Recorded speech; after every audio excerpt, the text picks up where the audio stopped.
You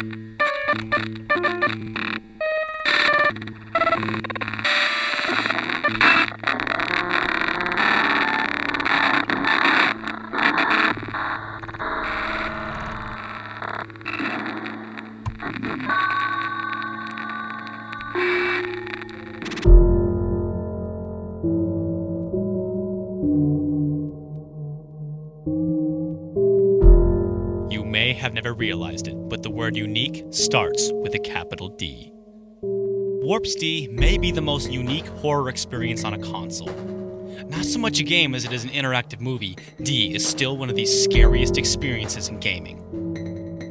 Released in 1995, appropriately enough the same year as Pixar's feature debut Toy Story, D was the first 100% CGI game. It was like Myst, if instead of clicking to the next step, your character physically moved, and instead of a deserted island, a haunted castle. By its very concept, D has little inherent replay value, and just maybe too unconventional for some tastes. But for those who can get into it and love a good scare, lock the door, turn out the lights, and crank up the sound. D is a gaming experience you may never forget. D was released on the PlayStation, the short-lived Sega Saturn, and the even shorter-lived 3DO. I'm playing it on the Saturn, but all versions are virtually identical. I mean, I'm sure 13 years ago, some would be able to argue about which version looked best, but it's a moot point now because they all look bad by today's standards. What you have to realize is what a bold move this game was. I mean, CGI in video games was a pretty new thing back in '95. D was released at the tail end of the full-motion video craze of the mid-'90s. No! Don't go! And games are just starting to have little CGI bits, but a whole game of it was unheard of at the time. But straying far from the mainstream was the typical MO of Warp games, but we'll get to that later. Richter Harris is the respected and beloved director of a rural Los Angeles hospital. That is until one day he suddenly snaps and goes on a murderous rampage, killing many of the hospital staff and its patients. Police summon Laura, his daughter, to go and talk to the doctor who has barricaded himself inside the hospital, holding the surviving patients as hostages. What could have possibly drove this man to such barbaric actions? Will Laura be able to penetrate the riddle of her transfigured father? I took that last part from the instruction book. As a game, D is as basic as it gets. You move Laura around by pushing the direction you want her to go. She'll move in that direction and then stop at an invisible intersection. From there, you can manipulate what's in front of you or move on. Using the shoulder buttons shifts through your inventory, and that's about it. I told you it was unconventional. D is more of an interactive movie than it is a game. There's some pretty tough puzzles, but other than that, you just sit back and enjoy the thick, creepy atmosphere and wonder what kind of weird shit's around the corner. But just because there's little interaction doesn't mean this game is boring. Well, maybe for some.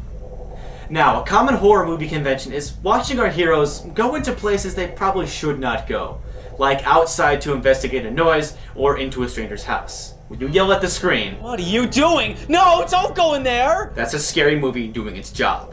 What makes horror games so scary is forcing the player to go into those very places they would rather not go.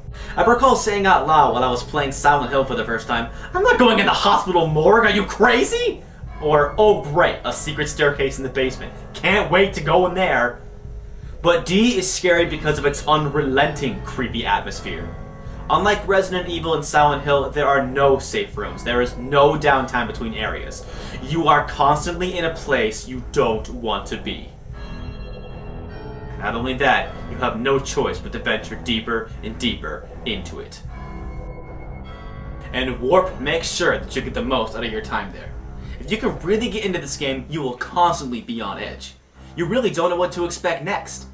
It is established very early on that D takes place outside of the confines of reality, so anything can happen and it doesn't really need to make sense. Before long, you'll realize that every part of every room that you can explore has some creepy guy waiting to creep you out. It might be the subtlety of the music, or just something about the room that you're in. The journey to the end of D may be short, but it offers virtually no downtime, with the exception of maybe one puzzle.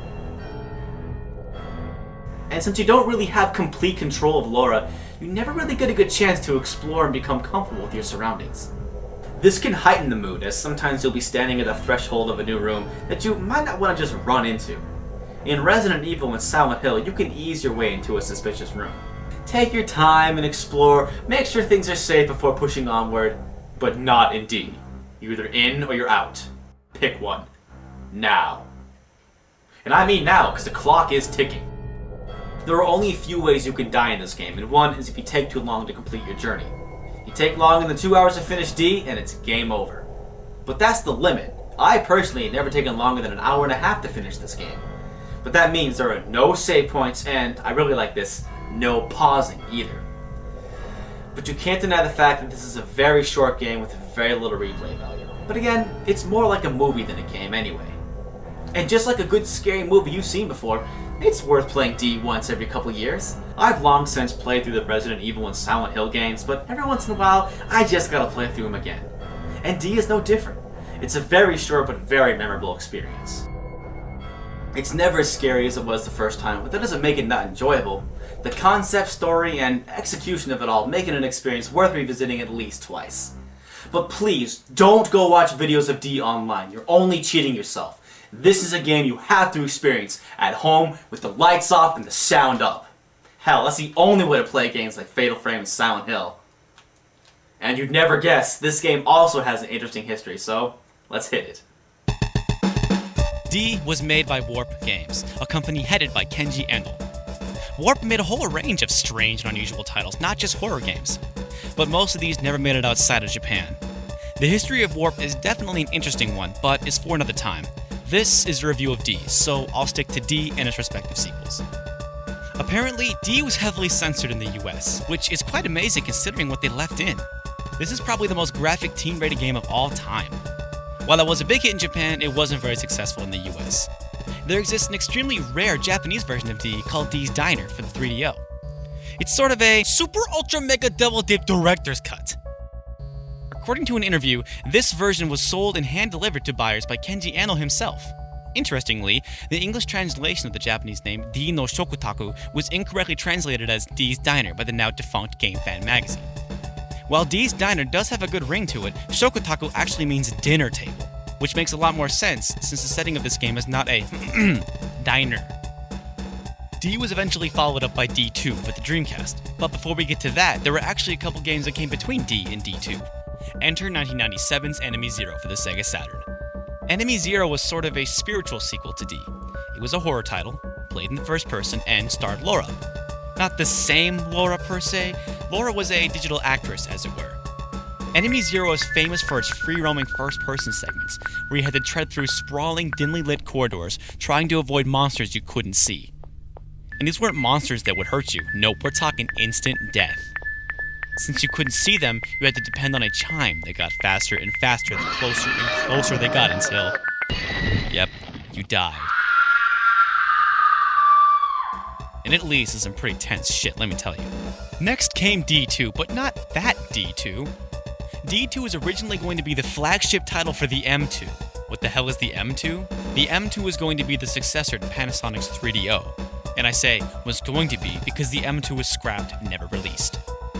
Had the M2 been released, we would have seen a D2 that starred Laura's son and was more free-roaming. But as the M2 was scrapped, so is this version of D2. The D2 we all know is this one. Now, despite its title, D2 has almost nothing to do with D and has absolutely nothing to do with the scrapped M2 version. D2 had Warp's trademark creepy-ass story and tall supply of weird-ass shit, and once again starred Laura, but was more like a typical survival horror game. In fact, Kenji Eno pretty much quit games after this because he felt he was becoming too conventional. And I will say that is definitely one of the game's faults. Enemy Zero and D2 are both pretty unique and awesome games, and I suppose one of these days I'll have to tell you more about them. Alright, paisanos, that's it for now. So, until next time, this is the Happy Nerd saying, stop emailing me about the Splatterhouse remake. Cheers. Because I already know about it!